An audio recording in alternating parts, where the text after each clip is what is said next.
Compañía de 4 de nuestros habituales analistas, 4 periodistas: Elena Manzano, Carmen Torres, Dani Cela y Marta Carrasco. Los 4 se incorporan en tan solo unos instantes a la entrevista que comenzamos en estos momentos con el presidente nacional de Vox, a quien agradecemos especialmente que nos acompañe aquí en el plató de Acento Andaluz.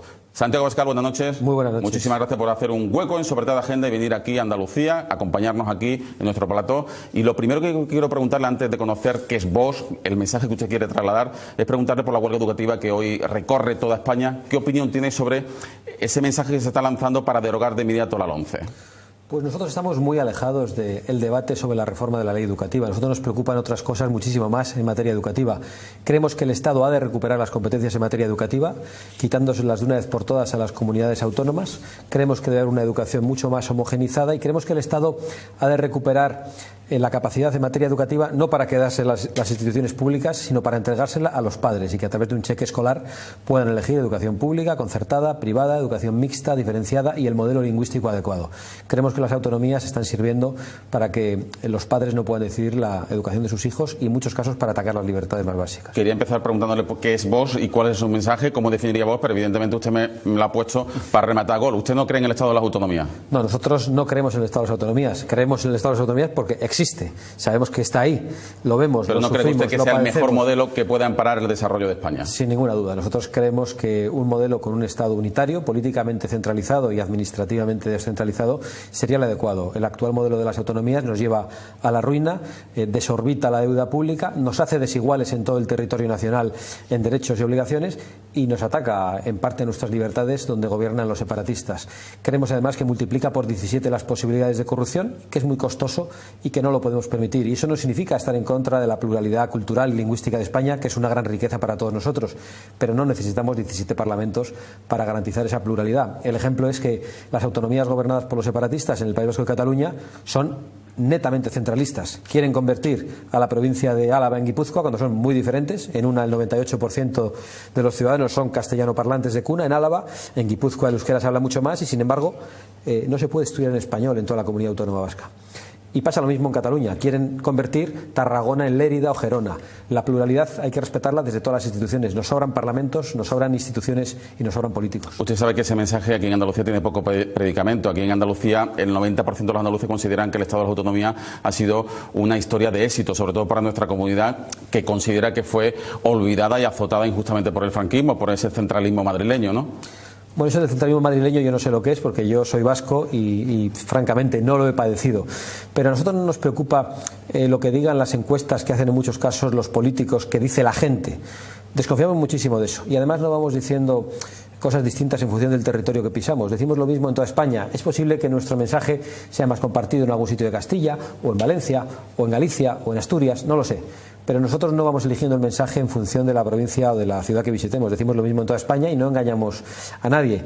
Y por otro lado, yo estoy convencido de que hay muchos más andaluces que creen que el Estado de las Autonomías ha sido un fracaso. Yo he planteado una posición de mucha fuerza, muy distinta, una propuesta muy distinta a la que hay en la actualidad, pero nos parece que sería un buen camino empezar a recuperar algunas competencias como en materia de educación y en materia de sanidad. ¿No cree usted que la gestión cercana al ciudadano multiplica las posibilidades de éxito y de atención? Bueno, de hecho, lo he dicho que la descentralización administrativa es la vía, no la descentralización política. Nos sobran los parlamentos, pero creemos en el municipalismo, creemos en los ayuntamientos. Por lo tanto, nos parece que España puede organizarse con el Estado, con las provincias que habían funcionado bien durante 150 años sin arruinarnos, hasta que han llegado las autonomías a ponerlo todo patas arriba, y con los municipios. O sea, ¿usted abogaría por recuperar los antiguos gobiernos civiles en vez de las subdelegaciones actuales? Lo de las subdelegaciones y gobiernos civiles es una cuestión puramente nominal. Lo que funcionaban eran las diputaciones. En algunos sitios eran diputaciones forales, en otros provinciales. O sea, no suprimimos diputaciones, como por ejemplo pide Ciudadanos. No, nosotros pensamos que los que proponen suprimir diputaciones están atacando, por un lado, el chocolate del loro y además lo hacen atacando al débil. Las diputaciones eran esenciales y son esenciales para dar servicios a los ayuntamientos pequeños que en muchas ocasiones no podían valerse por los recursos propios. Tenían una función centralizadora dentro de la provincia para ayudar a aquellas zonas más desfavorecidas. Y esa función se cumplió bien durante 150 años. Las autonomías buscaban otra cosa, buscaban la descentralización política y prácticamente crear 17 naciones dentro de una nación. Y eso no lo compartimos. Bueno, enseguida seguimos hablando sobre el modelo territorial de España, pero antes, presidente nacional de Vox, Santiago Abascal, ¿qué es Vox? ¿Cómo definiría su partido? Vox es una alternativa política que pretende representar a millones de españoles que se sienten políticamente huérfanos. Algunos porque han sido traicionados por el Partido Popular, otros porque han sido traicionados por la partidocracia desde el año 78 y no se identifican con los actuales partidos políticos, y otros porque han hecho un tránsito desde distintos partidos hacia Vox, gente que ha votado al Partido Socialista, gente que ha votado a Ciudadanos e incluso gente que ha podido votar a Podemos. Nosotros no nos encasillamos únicamente compitiendo o tratando de pescar en el caladero de votos de un único partido. Nos dirigimos a todos los españoles sin distinción y sabemos que nadie va a compartir nuestro programa de manera absoluta, ni siquiera nuestros votantes, pero creemos que los mensajes concretos de Vox pueden, si tenemos el altavoz suficiente, pueden llegar a millones de españoles. ¿Están en lo cierto aquellos que dicen que Vox es un partido de ultraderecha que no cree en la democracia? En absoluto. Nosotros defendemos la democracia frente a la partidocracia. Creemos que los partidos políticos actuales han atacado el imperio de la ley, no cumplen las leyes, se han corrompido, manejan o intentan manejar a los medios de comunicación a través de la publicidad institucional y de la concesión de licencias para emitir, manejan a los jueces del Tribunal Constitucional, el Consejo General del Poder Judicial. Nosotros creemos en la democracia. La democracia además no es solo votar, la democracia es la división de poderes, la democracia es que los partidos no sean totalitarios. Digo totalitarios en el sentido de alcanzar con los resortes de poder hasta la última esquina de nuestra sociedad. Por lo tanto, nosotros somos demócratas plenamente convencidos, no somos de ultranada, en todo caso somos de extrema necesidad, pero tampoco nos ponemos a defendernos cuando alguien nos llama de ultraderecha o de lo que nos quiera llamar. Nosotros no nos asustamos de que nos etiqueten. No, pero evidentemente no son un partido de izquierda ni de centro, son ustedes un partido de derecha, incluso más a la derecha que el Partido Popular. Nosotros somos un partido, o por lo menos que defiende postulados conservadores. Bueno, es que sigue siendo una etiqueta. Nosotros nos votan conservadores, nos votan liberales, nos votan personas patriotas, nos votan personas que probablemente se sienten en la izquierda pero que creen que Vox es un partido que defiende la unidad de España, nos votan personas que probablemente han votado a la izquierda siempre, que viven en los barrios obreros pero que están preocupadas por la cuestión de la inmigración, nos votan personas muy distintas. Evidentemente no somos de izquierda ni somos separatistas, somos todo lo demás. ¿A usted qué sensación le traen partidos como el Frente Nacional francés, el FPO austriaco, el UKIP británico, el propio Donald Trump? ¿Se identifica con ellos? Pues yo creo que son partidos muy distintos entre ellos. Evidentemente, todos tienen sus matices, claro, todos tienen sus discursos y circunstancias distintas. Matices muy grandes, sí, incluso, ¿no? Porque podemos hablar del partido de Pero hay un denominador común en todos ellos, que defienden postulados conservadores y defienden la ruptura con los sistemas establecidos. Bueno, defender un postulado conservador y la ruptura con los sistemas establecidos parece una contradicción, y yo creo que lo es. De hecho, creo que hay algo de revolucionario en todos estos movimientos políticos que reaccionan contra el establishment, contra el poder establecido, desde ópticas muy distintas. Pero si tuviera que elegir qué es lo que les une y qué es lo que yo comparto con ellos, no tengo ningún problema. La afirmación de la soberanía nacional, de la vigencia de los Estados-nación como referencia fundamental de los ciudadanos frente a las instituciones supranacionales que destruyen nuestra democracia, las clases medias y que ponen el poder político y económico en manos de multinacionales.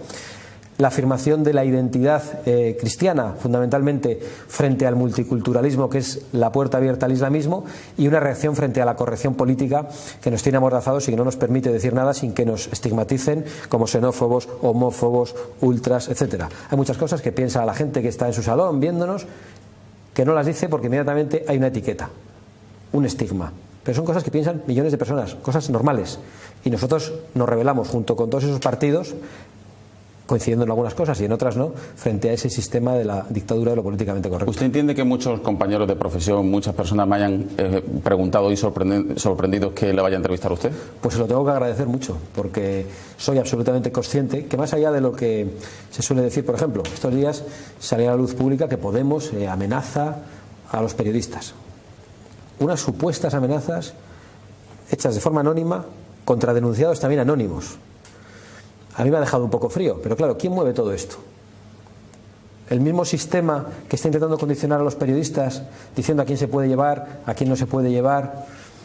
Yo creo que la prensa tiene que ser libre y yo, por lo tanto, me siento muy agradecido a que alguien que probablemente no piensa como yo de ninguna manera me dé la oportunidad de poder explicarme o de intercambiar impresiones. Para eso estamos, evidentemente. Bueno, señora Abascal, cuando usted me ha dicho claramente que no le gusta que le etiqueten, pero cuando usted afirma en su lema de campaña hacer grande a España otra vez, ¿cuándo España fue grande y cuándo dejó de serlo? Bueno, ese lema se hace en un contexto claro de provocación. Es el momento de la campaña electoral norteamericana. Vox es un partido que no ha tenido mucha oportunidad de estar en los los medios de es comunicación. casi un símil con el mensaje de Donald Trump. Bueno, en realidad también es una contradicción.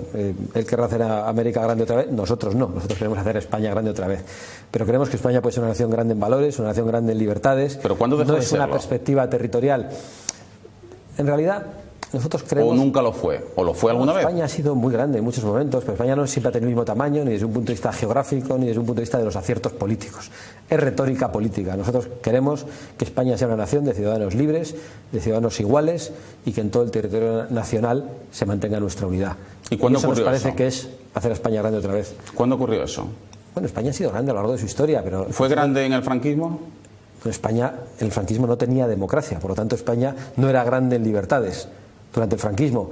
España tampoco tenía democracia durante los periodos que ha sido más importante a lo largo de la historia, pero era grande desde un punto de vista territorial y desde un punto de vista de los valores. España ha hecho a través de la hispanidad la mayor obra de hermanamiento universal que ha hecho ningún pueblo. Nosotros nos parece que dentro del contexto histórico de ese momento, donde los Estados-nación no estaban regidos por democracias, pues nos parece que era algo muy positivo, algo de lo que nos debemos sentir orgullosos.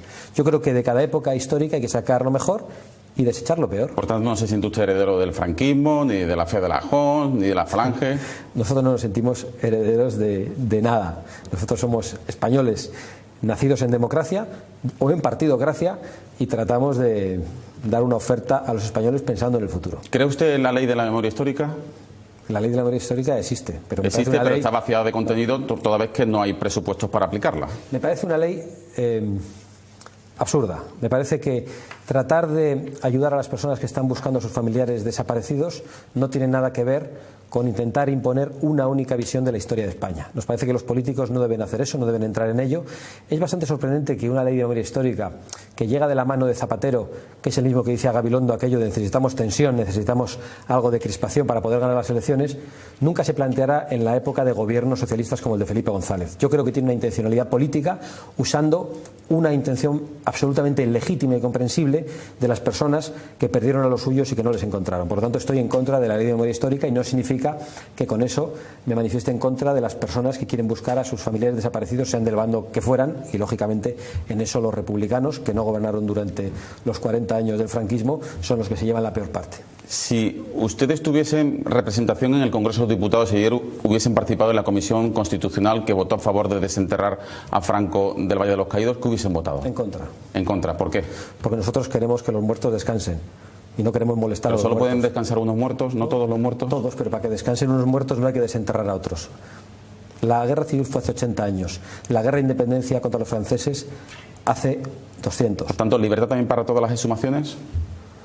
A mí me parece bien que quien quiera buscar a sus familiares los pueda exhumar, pero esto no puede politizarse, no puede ideologizarse. Voy a poner un ejemplo. En el año, creo que fue el año 2003, el diario El Mundo publicó en crónica la noticia de que una asociación de memoria histórica había ido a desenterrar los restos de la Corporación Republicana fusilada en Calamocha, en Teruel. Y en ese desenterramiento no apareció la Corporación Republicana fusilada, sino que aparecieron los cuerpos de un montón de soldados jóvenes de ambos bandos por los correajes que llevaban. ¿Qué hizo esa asociación de memoria histórica? Los dejó metidos en cajas de cartón en la escuela del Ayuntamiento de Singra. ¿Qué hice yo, que presidía entonces la Fundación para la Defensa de la Nación Española? Llamar a ese alcalde, que era un socialista, y ofrecerle las urnas de cristal para poder dar un enterramiento digno a todas esas personas independientemente del bando en el que lucharon. Esa es nuestra perspectiva. Nosotros somos patriotas. Una guerra civil es un enfrentamiento entre hermanos. Por lo tanto, no podemos entender que nadie quiera desenterrar muertos para volver a enfrentarse, para volver a echar los muertos encima de nadie. Le prometo que lo estoy escuchando atentamente para intentar entenderle. Ahora le voy a preguntar si no cree usted que el Valle de los Caídos y otro tipo de emblemas del franquismo pueden herir sensibilidades al bando perdedor. ¿Pero quién es el bando perdedor en estos momentos? Usted le llama hermanos, pero evidentemente hubo muchísimos republicanos, claro, que perdieron a familias, vieron destrozadas, y al igual evidentemente que los nacionales. Esto está claro. Pero no se podría transformar ese tipo de monumentos o de emblemas en monumentos en favor de la unidad, en fin, reconvertirlo de alguna manera. A mí eso me parece muy bien. ¿No sería la mejor manera de enterrar las dos Españas? A mí me parece muy bien enterrar la idea de las dos Españas y de cualquier enfrentamiento fratricida. Me parece muy bien que el Valle de los Caídos pueda ser un emblema patriótico de unidad entre los españoles, no solo de unidad territorial, sino de unidad social. Pero me parece que para eso no es necesario desenterrar a nadie. Que el Valle de los Caídos pueda ofender a alguien del bando perdedor. Hay familias que son del bando perdedor y del bando ganador, como explicaba en su editorial. Yo creo que esa lectura ya no se puede hacer. Esto ha sido hace 80 años. Francamente, nosotros no vemos en eso un problema. Creemos que hay una intencionalidad política. ¿No ha sido un problema que mucha gente haya muerto sin ver a sus padres o a sus hermanos donde se enterraron? Absolutamente, porque yo mismo he planteado que esas personas tienen derecho a intentar que esas personas sean desenterradas y buscar esos restos. Bueno, cambiamos de asunto. ¿Usted cree que el Brexit es una buena noticia para Gran Bretaña? Pues lo desconozco, pero lo han considerado así los británicos. A mí me sorprende mucho que los principales anglófilos españoles y personas muy admiradoras del modelo político británico de repente nos digan que los británicos no saben qué es lo que están haciendo. Todos aquellos que nos han dicho que, desde posiciones quizá muy liberales, que el Reino Unido era la referencia, que era el modelo a tomar, de repente nos dice que el Reino Unido está absolutamente equivocado. Yo respeto la soberanía de los británicos. Tras el Brexit, ¿qué futuro cree usted que le espera a Gibraltar? Si Gran Bretaña deja de ser un Estado miembro de la Unión Europea. Bueno, yo creo que el Brexit no va a jugar un papel esencial en eso. Yo creo que el papel esencial lo va a jugar la fortaleza o la debilidad de los gobiernos españoles. Y yo soy partidario del cierre de la verja de Gibraltar. Dicho eso, soy consciente de las consecuencias. Las consecuencias de la zona serían terribles, ¿sabe usted, no? Sí, sí, por eso. No sé si usted ha visitado la zona, conoce bien la zona. La cantidad de miles de familias que viven de la relación entre ambos pueblos. Te he dado primero el titular y inmediatamente iba a hacer el matiz. Creemos que tiene que haber una apuesta pública por una reindustrialización y por una reactivación económica de todo el campo de Gibraltar para dar salidas económicas a todos los españoles que están como rehenes secuestrados por Picardo trabajando en Gibraltar hoy. Y una vez que se haga eso y se dé salida económica a todos los españoles que están trabajando en Gibraltar, creo que España debe cerrar la verja para no tolerar la existencia de una colonia en suelo europeo. Corríjame si me equivoco, pero creo yo que usted tendría más afinidad con los postulados de Margallo que con los actuales de Dastis, ¿no? Pues la verdad es que con los de Margallo tampoco, porque yo esto lo digo en serio. Margallo se limita a encontrarse con su homólogo británico y a ponerse muy gallo diciendo Gibraltar español, pero luego no hizo absolutamente nada. ¿Qué le parece el veto migratorio de Donald Trump? A mí me parece bien, como al 41% de los españoles. Y me parece bien porque creo que una nación tiene derecho a decir quién quiere que emigre a su patria. Yo discrimino al abrir la puerta de mi casa, no se la abro a cualquiera.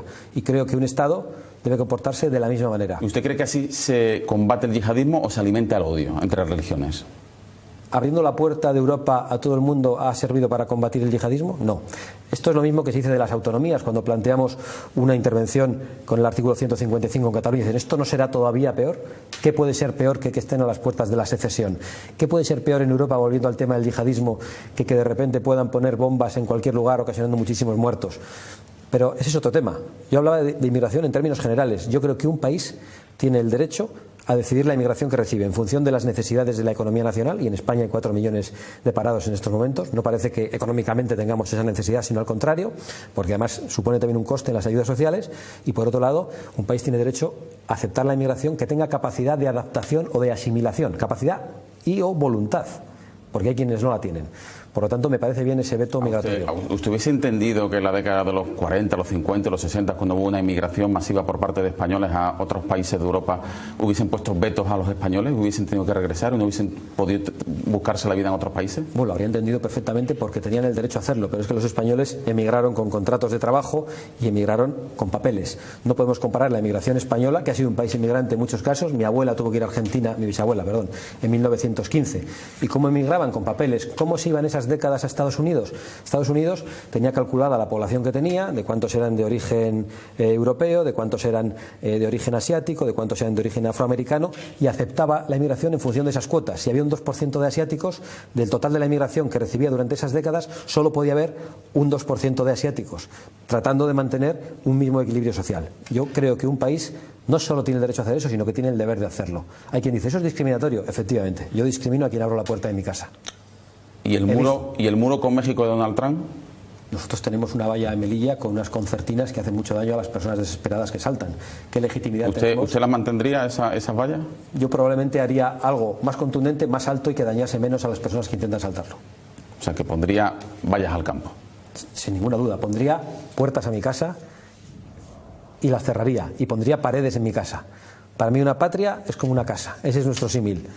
Algunos creen que una patria, una nación, un Estado ha de gobernarse como una casa ocupa. Otros piensan que ha de hacerse como una empresa. Nosotros creemos que ha de gobernarse como una familia. Después de la publicidad, cuando se incorporen los patronalistas, quiero que hablemos de Andalucía, ya que usted está aquí, que nos cuente por qué ha venido usted a Andalucía y qué piensa de nuestra tierra, nuestra comunidad. Pero para finalizar me gustaría preguntarle sobre España una última cuestión. ¿A España le viene bien Europa, la Unión Europea, esta actual Unión Europea?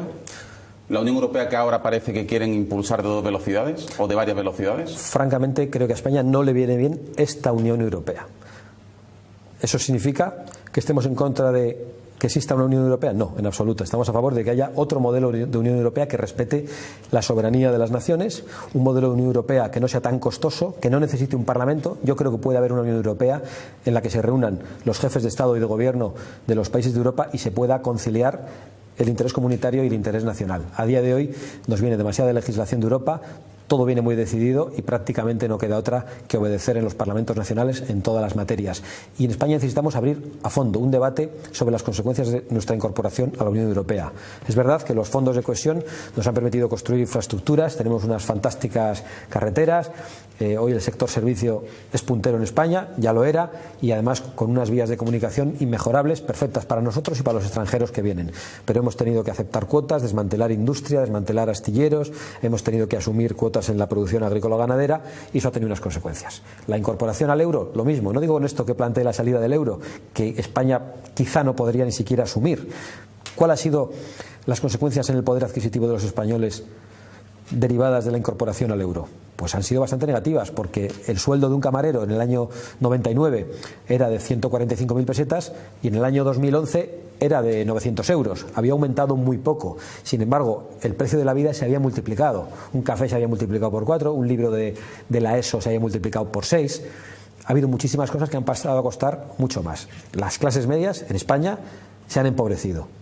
Y eso yo creo que tiene que ver con el proceso de incorporación a la Unión Europea y también con algunos elementos de la globalización económica. Están ustedes viendo y escuchando a Santiago Abascal, que es el presidente nacional de Vox. Está hoy en el plató de Acento Andaluz para trasladar el mensaje de esta formación política. Hacemos una pausa obligada para la publicidad, 5 minutos y ya se incorporan los 4 analistas, los 4 periodistas que van a seguir entrevistando aquí al señor Abascal en Acento Andaluz, en Onda Luz Televisión.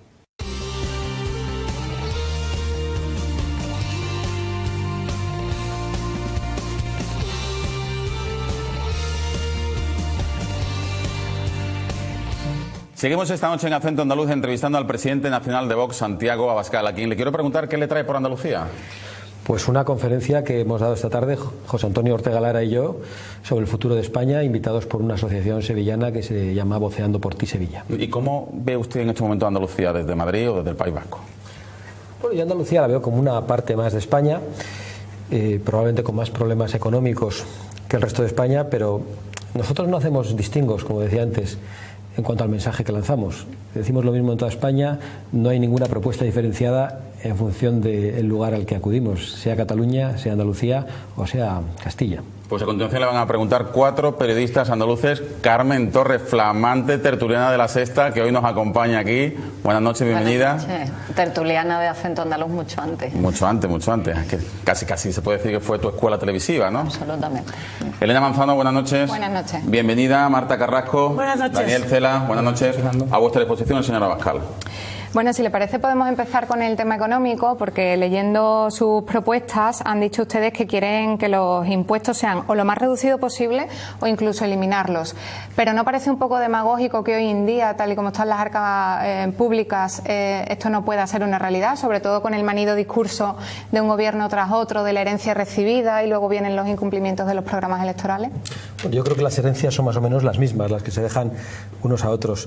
Pero para nosotros no hay contradicción ni hay demagogia en esa posición, porque nos creemos, desde una perspectiva de filosofía económica determinada, que una rebaja fiscal implica un beneficio a la actividad económica y, por lo tanto, en el medio y largo plazo, una mayor recaudación fiscal. Por eso nuestra propuesta es muy arriesgada en el abordaje a la baja de todos los impuestos, desde el IRPF a los impuestos indirectos y con la eliminación de algunos impuestos injustos como el impuesto de sucesiones. Y es verdad que eso no se puede hacer sin un gran recorte inmediato de los gastos del Estado, y nosotros creemos que atacando el gasto político de las autonomías eso se puede conseguir.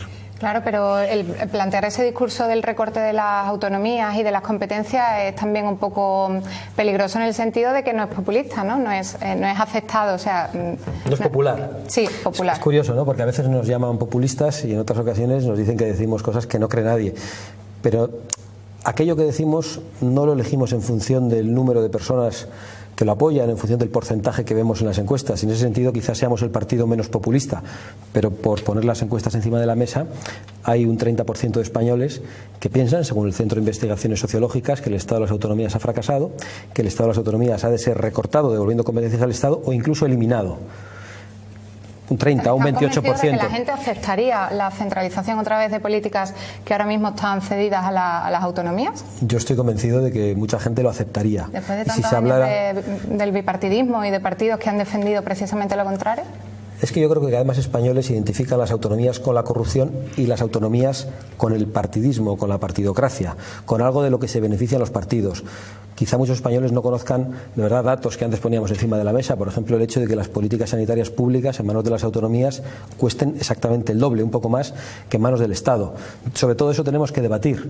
A nosotros nos parece que la pluralidad de España es una riqueza, pero no justifica la existencia de 17 parlamentos ni un modelo de Estado económicamente insostenible.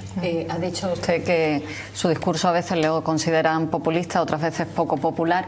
¿Se creen que hay una nueva ventana de oportunidad para Vox con los cambios sociológicos, ese auge de los populismos de forma internacional? ¿Y cuáles serían sus objetivos políticos? ¿Presentarse a cuántas elecciones? Que, siendo realistas, escaños. Bueno, evidentemente creemos que hay una ventana de oportunidad.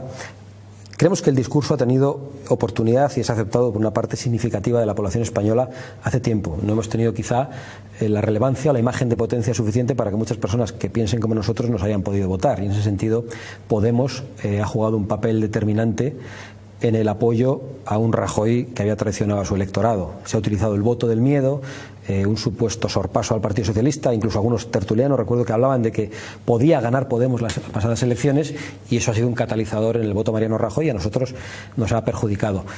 Pero sí, creemos que tenemos una oportunidad, creemos que los cambios en la política internacional, en Norteamérica y en Europa, nos benefician, y nuestro objetivo es presentarnos a todas las elecciones, pero aquellas en las que creemos que tenemos más posibilidades son las elecciones europeas del año 2019.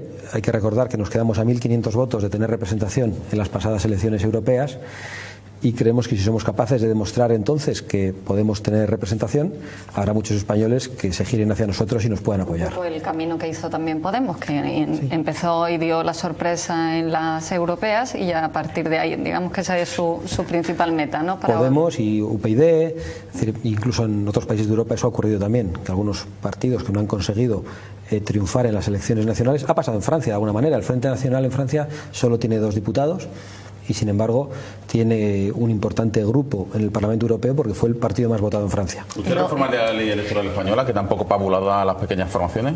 Sí, reformaríamos la ley electoral cambiando el modelo por completo, precisamente para quitar control a los partidos y para que hubiera una cercanía entre representantes y representados, para mejorar nuestra democracia. Apostamos por un sistema uninominal de circunscripciones pequeñas, inferiores a la provincia, que solo elijan un diputado. Sería algo similar al modelo anglosajón. ¿Comarcal? Sí, podría ser comarcal en función de la población. Habría que definir el mapa, pero entendemos que allí podría presentarse gente incluso al margen de los partidos políticos, y que eso haría que haya una dación de cuentas muchísimo más clara. ¿Y cómo casa ese modelo electoral tan descentralizado que usted nos está dibujando aquí con un modelo de organización territorial tan centralista? Bueno, porque en realidad nosotros planteamos 350 diputados elegidos así y 150 más adicionales en una lista nacional única, y también planteamos la supresión del Senado.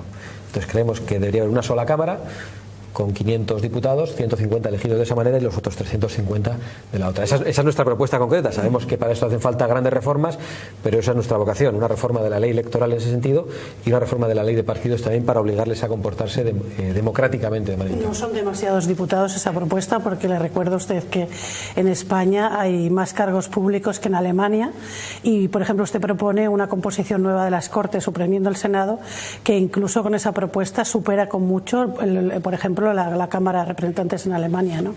Y entonces, eso por un lado. Y por otro lado, quería preguntarle si no es una contradicción que usted defiende unos postulados antiautonómicos y, sin embargo, se presenta con candidatos a la presidencia de la Junta de Andalucía.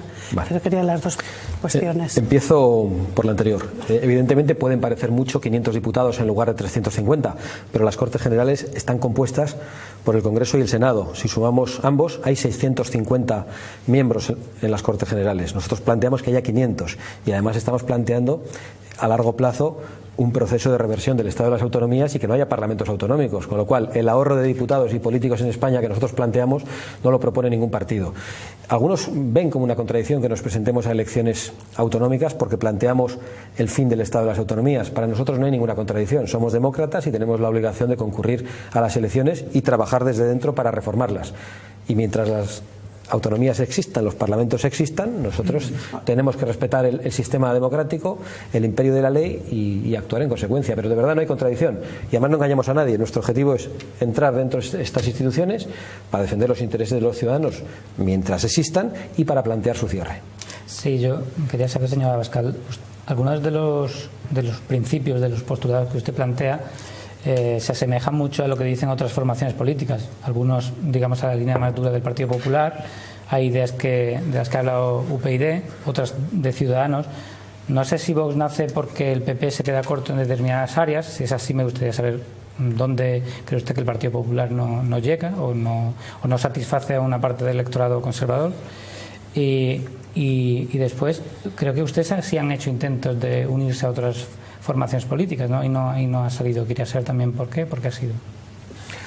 Bueno, nosotros no surgimos como una decisión del Partido Popular. Hay personas que hemos militado en el Partido Popular y para el cual el Partido Popular de Mariano Rajoy se convirtió en absolutamente insatisfactorio por muchas razones, pero en Vox hay personas en su fundación y entre su militancia y entre sus votantes que no han militado nunca en el Partido Popular. Nosotros no nos dirigimos a unos votantes en concreto, nos dirigimos a todos los españoles sin distinción que puedan compartir propuestas concretas que hace Vox. ¿En qué creo que el Partido Popular no satisface a su electorado? Pues yo francamente creo que en nada. Creo que Mariano Rajoy ha traicionado absolutamente todo lo que prometió cuando se presentó a las elecciones. Mariano Rajoy encabezó una legislatura de oposición durísima contra José Luis Rodríguez Zapatero en los primeros años de gobierno de Zapatero, y cuando ha llegado al gobierno ha asumido las posiciones de Zapatero en política antiterrorista, ha asumido las posiciones de Zapatero en materia económica, como manda Merkel, ha asumido las posiciones de Zapatero en toda la legislación ideológica que criticó, en materia moral, de aborto, memoria histórica, alianza de civilizaciones, que ha sido más dotada durante el gobierno Rajoy que con Zapatero. Es decir, todo lo que Rajoy criticó en un clarísimo ejercicio de populismo ha sido traicionado en su gobierno, con lo cual yo creo que hoy Rajoy solo ofrece una cosa a sus electores, que no llegue Podemos. Pero tradicional se refiere porque cree que es demasiado blando. Es cuestión de blando, es poco auténtico, es falso. Plantea una cosa que no cumple.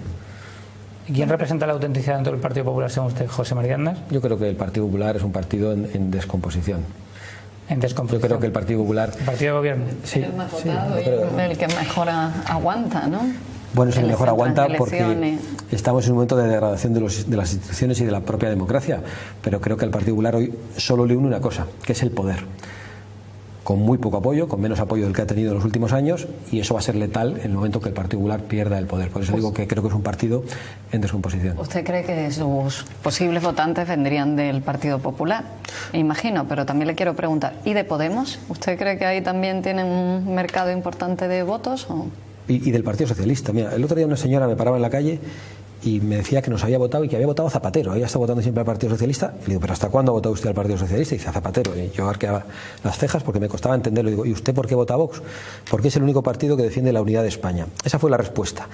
A nosotros nos acerca gente muy distinta. Hace poco un chico venía a entrevistarme y me decía que su abuelo, que era de la UGT, era el que le hablaba de Vox y el que votaba a Vox.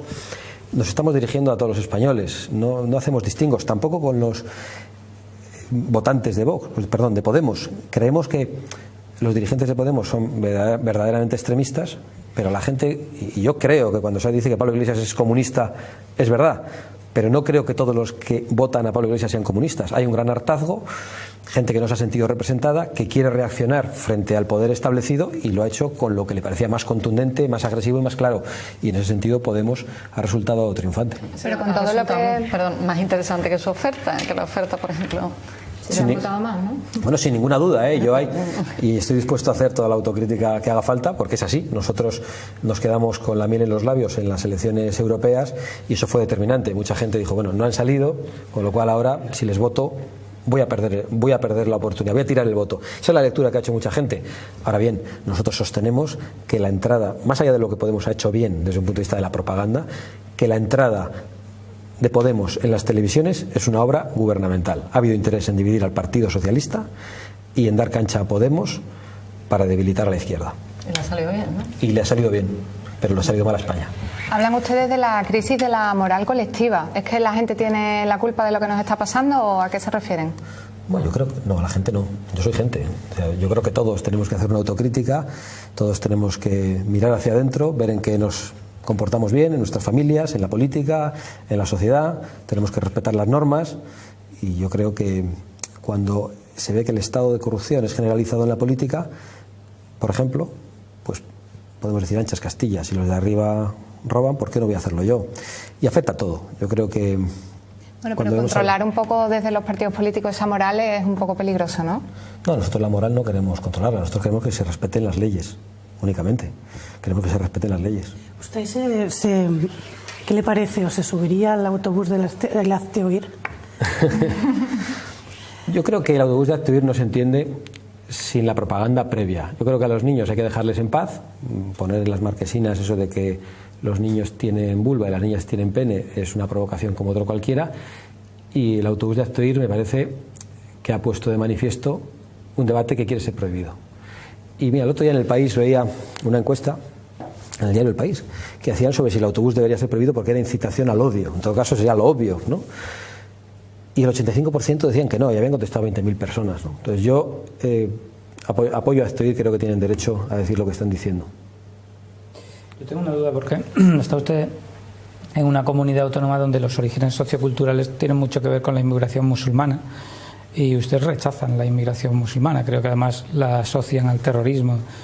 ¿Cómo lo explican? Solo le falta decirme que además tengo aspecto de árabe por la barba y por la nariz, pero... En la frontera de Israel le pararían seguro. Sí, seguro. Pues he entrado con los mismos problemas en 2 ocasiones, con los mismos problemas que entra un rubio, ¿no? Para nosotros, bueno, la cuestión de la piel, como pueden imaginar, no tiene ninguna relevancia, ¿no? Porque un yihadista puede ser pelirrojo, negro o moreno. Nosotros creemos en España eso de que las perspectivas socioculturales, no sé cómo lo he explicado, históricas de Andalucía, sería en todo caso de Al-Ándalus, de toda España, son distintas y que estamos diciendo esto aquí es más difícil. Nosotros pensamos que el Islam determina España, pero en sentido contrario. Los que participan de la obra de la Reconquista lo hacen tomando el Islam como la referencia negativa. Es decir, ha sido determinante, pero en sentido contrario. Aquí hay un debate histórico entre Américo Castro y Claudio Sánchez Albornoz. Probablemente usted será más de Américo Castro y yo más de Claudio Sánchez Albornoz. Esa es mi posición. Pero la posición sobre una religión concreta, quiero decir, ¿usted tiene una visión única de la religión católica?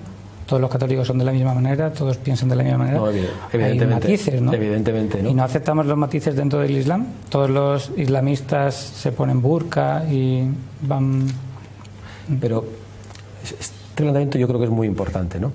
Porque aquellos que pensamos que el Islam hoy, más que una religión, es una ideología totalitaria y excluyente, sabemos que a pesar de decir eso, hay musulmanes que no son rigoristas en la interpretación del Islam, que son personas excelentes que podrían convivir entre nosotros. O sea, yo ese matiz no tengo ningún inconveniente en hacerlo porque lo comparto, pero es que no hay católicos que cubran a las mujeres, no las permitan salir de casa, no hay católicos que se adosen bombas al cuerpo y que maten a los demás. El problema hoy es el Islam y hay una radicalización profunda en el mundo islámico y además hay una radicalización profunda impulsada por países con los que tenemos acuerdos, como Arabia Saudí, y yo creo que eso no es aceptable.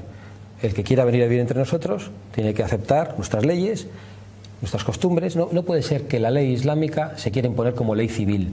Y ya hay manifestaciones en el Reino Unido de personas que exigen la implantación de la ley islámica como ley civil. ¿Por qué? Porque el cristianismo, más allá de que la gente tenga fe o no tenga fe, acepta la separación entre Iglesia y Estado. Es más, es constitutivo. La idea de a Dios lo que es de Dios y a César lo que es del César. El Islam no acepta eso. Aquel musulmán que no sigue el Islam lo acepta. El musulmán que sigue el Islam no lo acepta. El musulmán que sigue la doctrina del Corán está en Arabia Saudí o en el Estado Islámico. ¿No es suficiente que acepten las reglas? Es decir, si están aquí, aceptan las reglas. Costumbres, eso no es suficiente en vez de vetar o prohibir. Lo digo por lo que decía que le parecía muy bien el veto migratorio en Estados Unidos.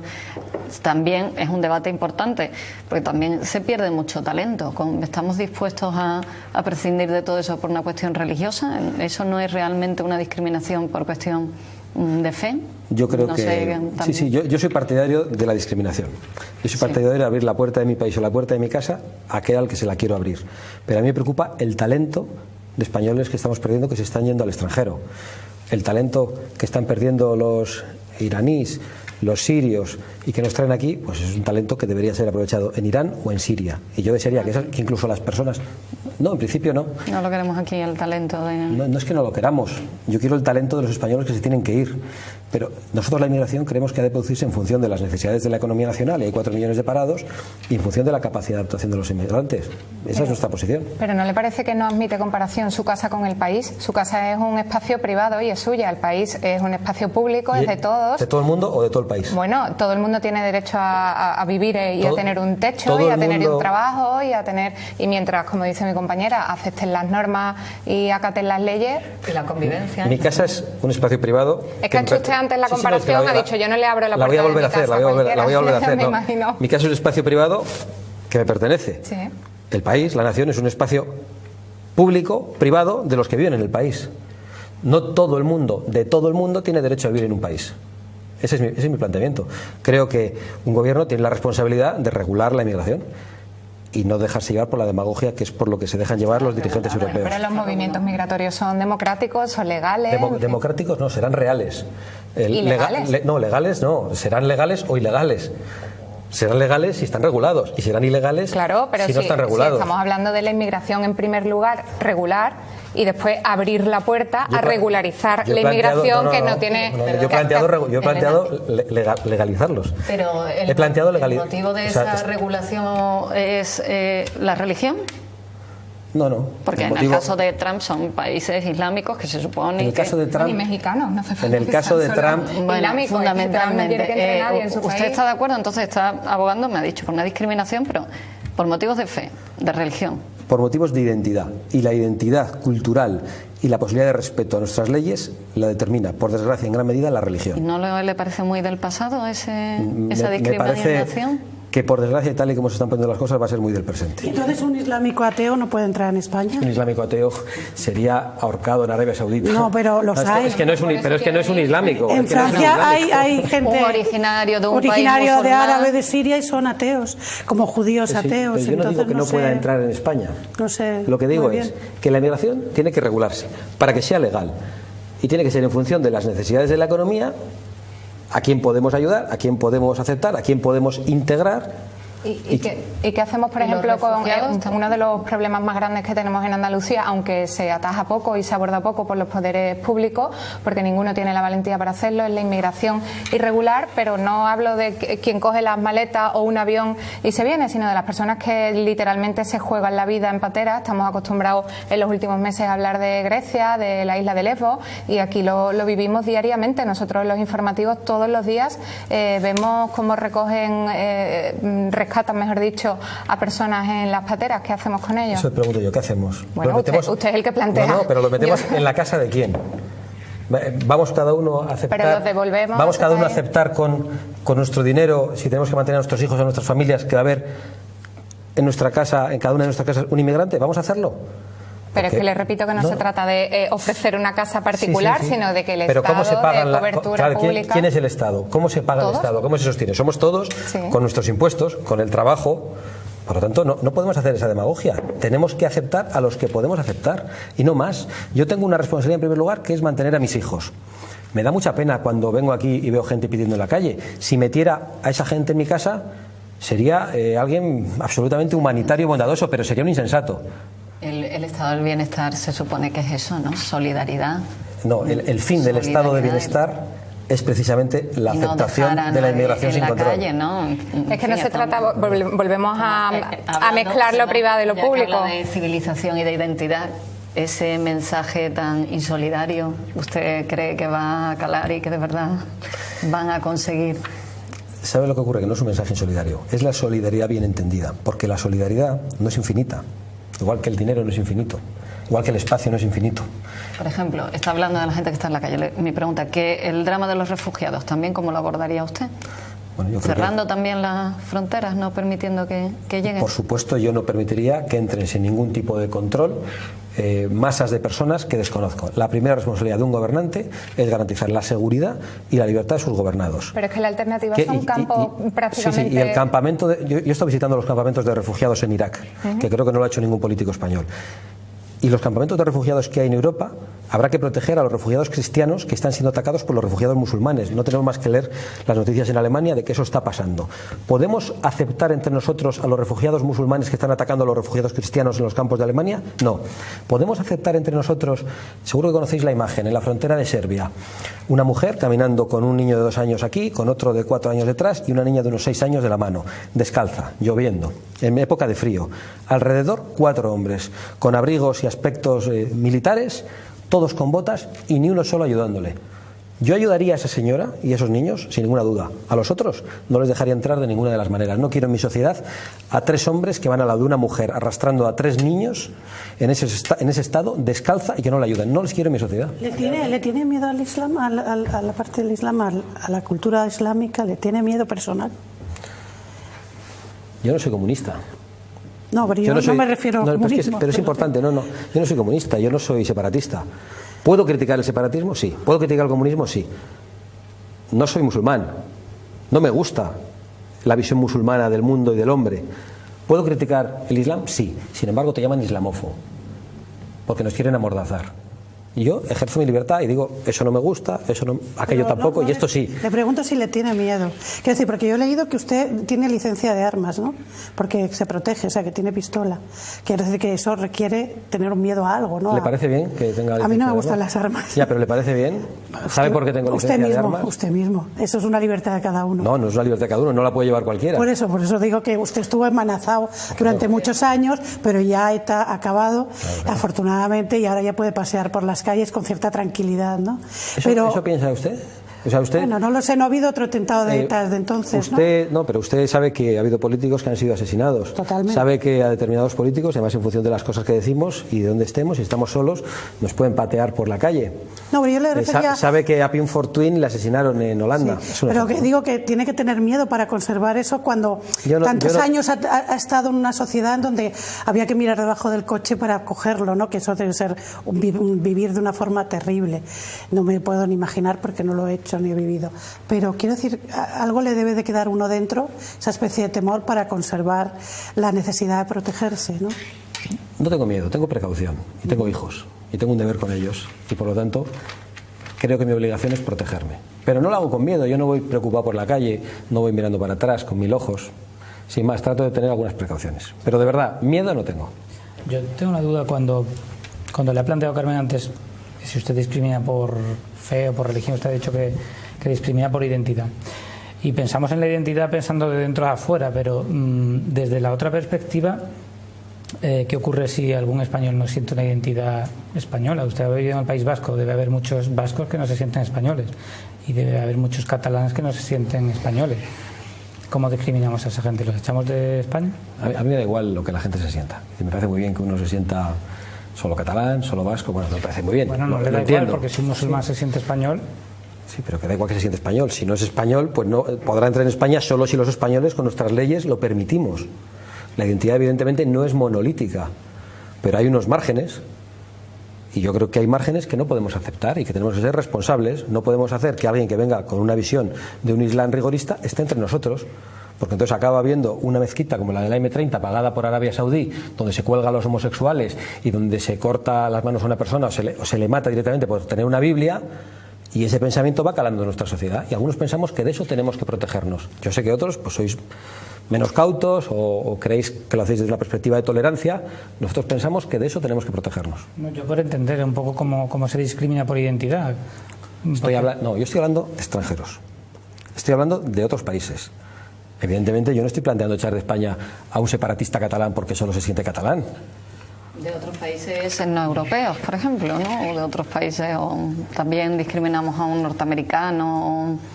Nosotros creemos que no se le puede estar preguntando a la gente cuando viene qué es exactamente lo que piensa, aunque en los procesos de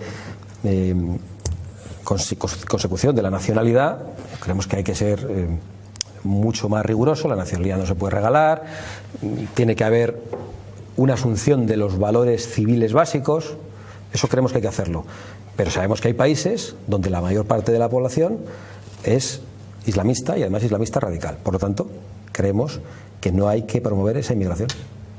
Santiago Abascal, para concluir, nos ha hablado de Rajoy, ha dicho que no es auténtico, que es falso. Pablo Iglesias nos ha dicho que es comunista. Le quiero preguntar por dos nombres políticos más. Albert Rivera, ¿cómo me lo definiría? Bueno, Albert Rivera es quizá el más populista. Para mí es la nada, porque sabe nadar y guardar la ropa. Elige un tema en el que estamos todos de acuerdo, que es la lucha contra la corrupción y la regeneración democrática, y en todo lo demás se pone de perfil. Y me parece que ese es el peor ejercicio de populismo. ¿Y Susana Díaz? Pues no conozco mucho a Susana Díaz. ¿Usted cree que será la líder nueva del PSOE nacional? Pues desde un punto de vista patriótico yo preferiría que lo sea antes que Pedro Sánchez, en la medida en que parece que no está dispuesta a pactar con los separatistas como si quiere hacerlo. Nos ha dado el titular de la noche, ¿eh? El presidente de Vox apoya a Susana Díaz. Ya sabéis que lo digo, que me apoyo a mí mismo, pero me están diciendo a ver qué me parece y si prefiero que lidere el Partido Socialista antes que Pedro Sánchez, sin ninguna duda. Supongo que no le hago ningún favor diciendo esto. Pues Santiago Abascal, muchísimas gracias por acompañarnos y por darnos su tiempo aquí en Acento Andaluz. Buenas noches y mucha suerte. Gracias a vosotros por la oportunidad y por poder discutir un poquito con todos vosotros. Venga, vámonos a publicidad y analizamos la actualidad en compañía de Carmen Torres, de Elena Manzano, de Marta Carrasco y de Daniel Cel, aquí en Acento Andaluz.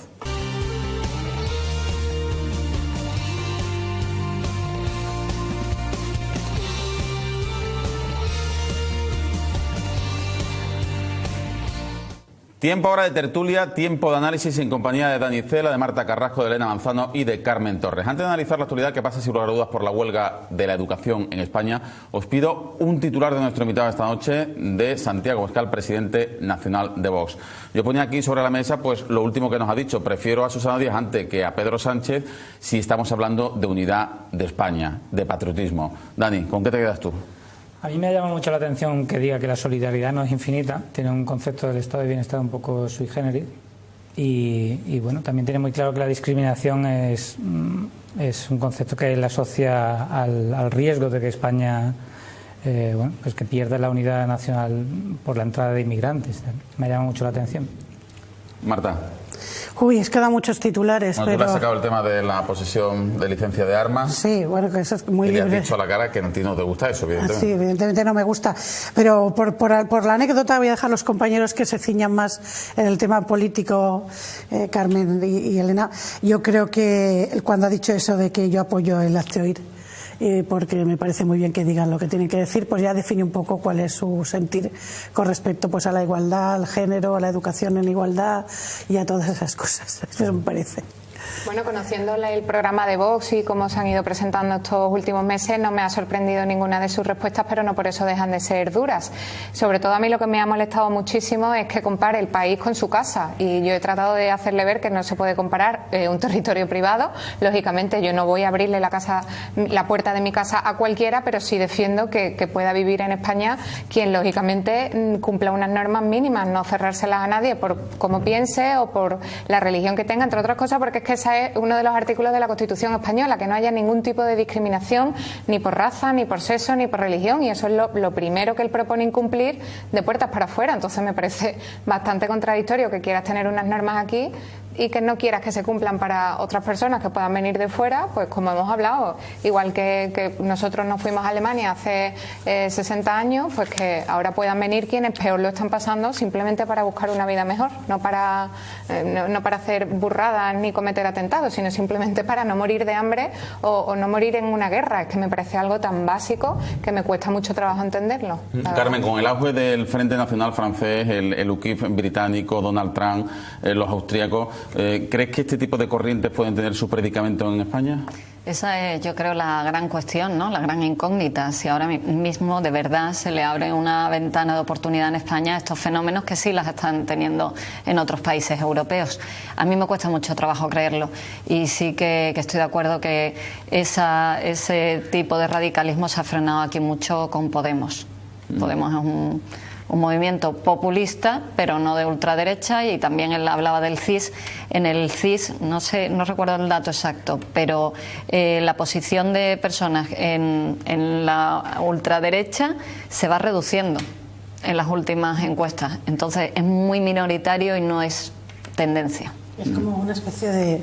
A mí me sonaba un discurso muy bien construido, por cierto. O sea, es como... la Cámara lo quiere, por decirlo de alguna manera, pero me sonaba un discurso de intolerancia que es bastante insoportable en este momento. Es muy duro. Yo defiendo la discriminación. Con cierto ejercicio de melancolía, además. Absolutamente, pero aparte, ese ejercicio de intolerancia que ya te duele casi físicamente, ¿no? Entonces, lo que decía Carmen, que le ha dicho que defiende la discriminación y eso va incluso hasta contra los valores cristianos que por otro lado él propugna, y la solidaridad, ¿no? Y entonces a mí me molesta anímicamente y casi físicamente que alguien defienda la intolerancia en los tiempos en los que está muriendo gente de esa forma. Me llama la atención, más allá del contenido, de la dureza de su discurso. Estamos acostumbrados a ver políticos y a escuchar a políticos todos los días, y este hombre tiene una claridad expositiva impresionante. Pero eso es cierto. Tiene un discurso muy directo, tiene 4 ideas. En eso se parece un poco a Podemos. No creo que Podemos sea un partido simplista, ni este político tampoco lo sea, pero tienen la capacidad de exponer 3 ideas claras, machacarlas una, y creo que me da la impresión, y me da también cierto temor, que los tiempos políticos vayan en esa línea, ¿no? En machacarnos con 3 ideas. ¿Por qué no? Es una buena pregunta, ¿no? ¿Por qué en España no está funcionando la extrema derecha? Bueno, es que él es muy hábil al no encasillarse en la derecha. Es un partido político, y creo que Podemos hizo lo mismo en las elecciones. Claro, si se siente traicionado por el Partido Popular, porque el Partido Popular se ha acercado al PSOE, aunque él no lo quiera reconocer, claro, en el espectro político él está a la derecha del Partido Popular. Otro juego que le ha hecho el PSOE también. Yo lo siento, pero y ahora pues no queremos etiquetas. Podemos tampoco la tiene y nadie duda de que es un partido de izquierda. El Partido de la Familia y Vida, el partido que se llama de la religión, Alternativa de la Española, nación, Alternativa Española, todo eso pidieron el voto para Vox. Es decir, clarísimamente está, y bueno, su apoyo a las extremas derechas europeas. Y a Trump, que lo ha dejado clarísimo. Pero es verdad lo que decía Dani, es que tiene un discurso muy bien estructurado, con una cabeza muy bien amueblada, no le tiene miedo a exponerlo, lo dice con una claridad pasmosa. Lo que pasa es que los contenidos, si bien las formas son las que deben de ser, los contenidos hieren. Pero quizás, Marta, tengas tu razón en que, como España, por mucho que lo queramos, no, es un país que el 70% de la población se declara católica, precisamente por unos valores que pueda tener el común de la sociedad de solidaridad, no puedan comulgar con unas ideas tan insolidarias, por mucho que se sitúen a la derecha o de forma conservadora, ¿no? Porque puede entrar en contradicción esa misma insolidaridad o intolerancia con los valores precisamente católicos, ¿no? Sí. Generales de la sociedad, que no caso, sean ultracatólicos ni... Ha sido interesante, porque yo nunca lo había oído tan cerca hablar. Ha sido impactantemente interesante, porque este señor estaba en la Comisión de Educación en el 2005 en el PP, y yo he leído cosas que decía y declaraba, y desde luego se ha escorado bastante desde entonces. Bueno,